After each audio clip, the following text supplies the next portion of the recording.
En esta oportunidad vamos a hablar acerca de lo que es la gametogénesis. Y bueno, la gametogénesis la podemos dividir en lo que son 4 fases.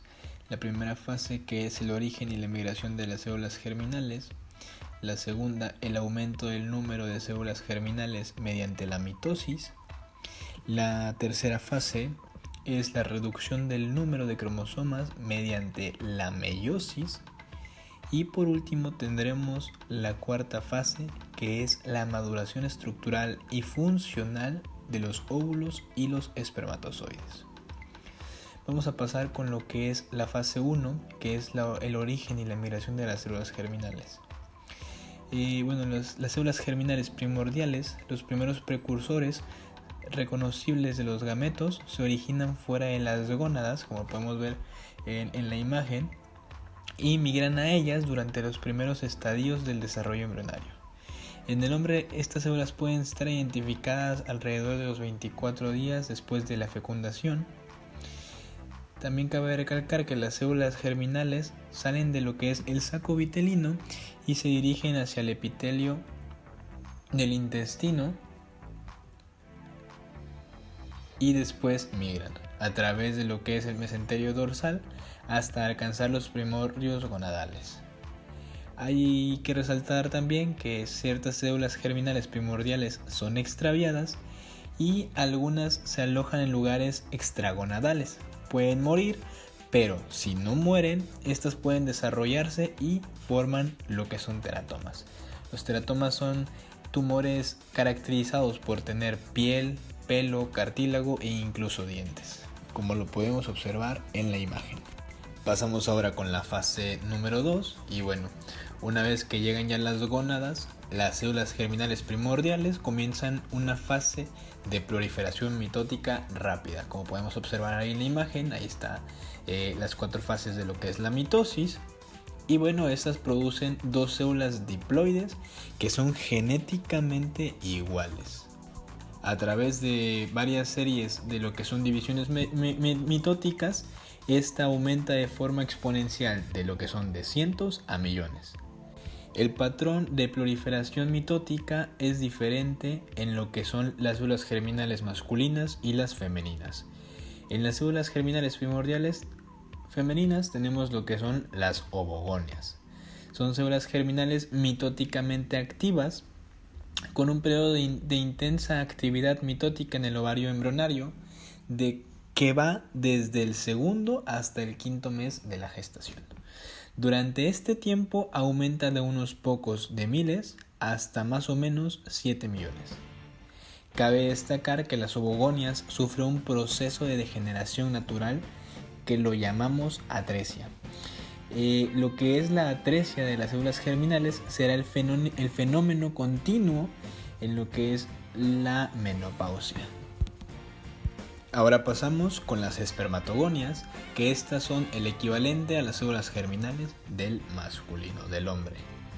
Estas siguen un patrón de proliferación muy diferente al patrón femenino.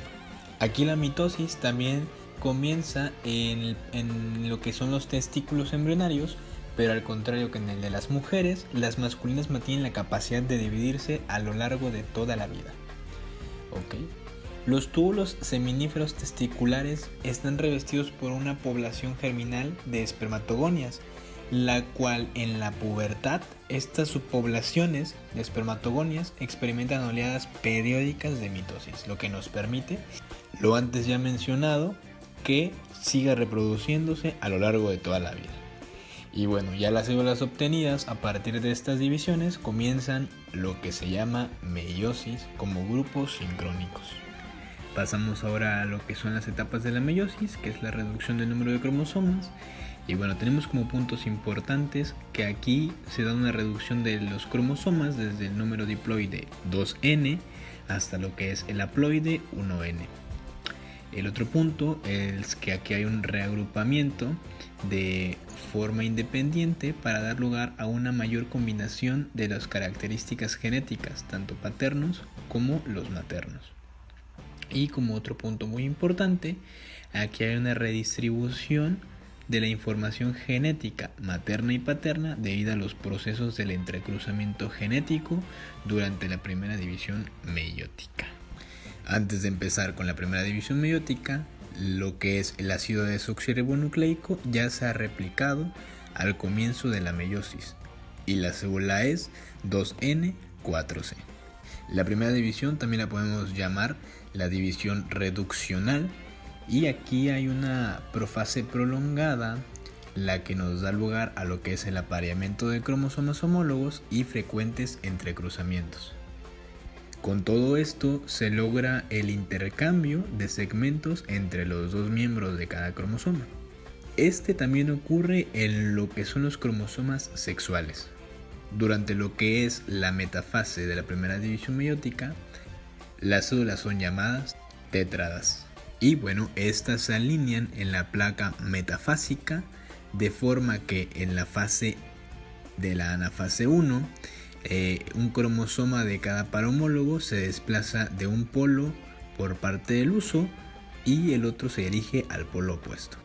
En lo que es una anafase de la mitosis, el centrómero entre las cromátidas se divide después de dichos cromosomas ya se hayan alineado en la placa metafásica.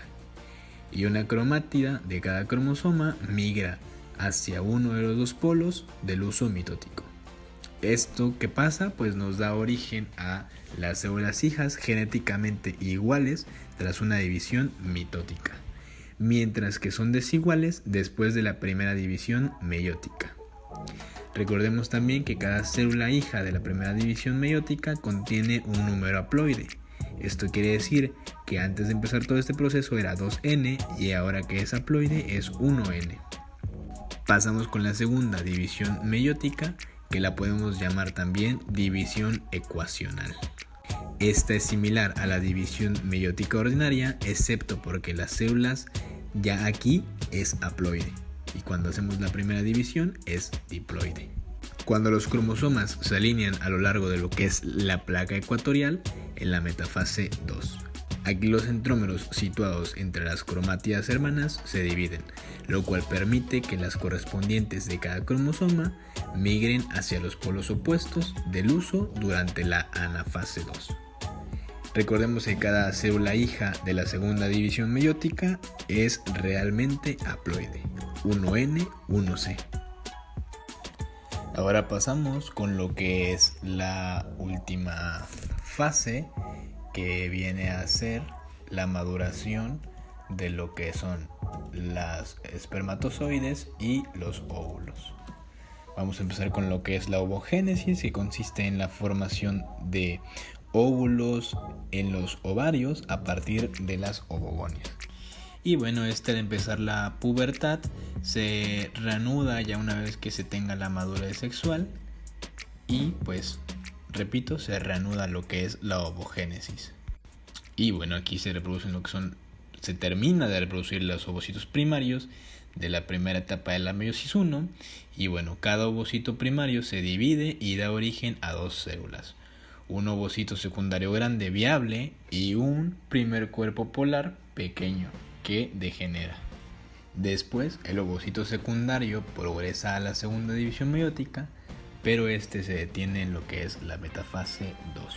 Y bueno, en esas condiciones, el folículo maduro que contiene en su interior al ovocito secundario se rompe por lo que es el efecto hormonal de la hormona luteinizante, y pues el ovocito se es expulsado de lo que es el ovario, llamado esto ovulación. Y bueno, ya si el ovocito secundario es fecundado, el ingreso del espermatozoide estimula la continuación y la terminación de la segunda división meiótica, lo cual da origen a un ovocito haploide maduro y un segundo cuerpo polar no funcional. Puesto que ya se ha producido la fecundación, en el interior del óvulo se encuentra, además de su propio núcleo, el del espermatozoide. Y bueno, en dado caso que no se realice lo que es la fecundación, el ovocito secundario no finaliza la segunda división meiótica y se desintegra, en cuyo caso pues comienza un nuevo ciclo menstrual en el que cada mes unos cuantos ovocitos primarios pues son estimulados para convertirse en lo que va a terminar ovocitos secundarios. Pasamos ahora con lo que es la espermatogénesis, y bueno, esta es la gametogénesis masculina y consiste en la formación de espermatozoides en los testículos a partir de las espermatogonias. En la espermatogénesis, el espermatozoide tiene ya una estructura muy bien definida. Posterior, los espermatozoides se transportan hacia lo que es al epidídimo, en donde terminan de madurar. Después estos se almacenan en lo que es el conducto eferente hasta que ya son expulsados mediante lo que es la eyaculación. Y bueno, como tal, los espermatozoides no se declinan junto con la edad. ¿Qué quiere decir esto? Que los espermatozoides no dejan de producirse, como en el caso de los óvulos en la mujer. Muchas gracias por la atención prestada. Espero que les haya gustado y haya sido de su agrado el video.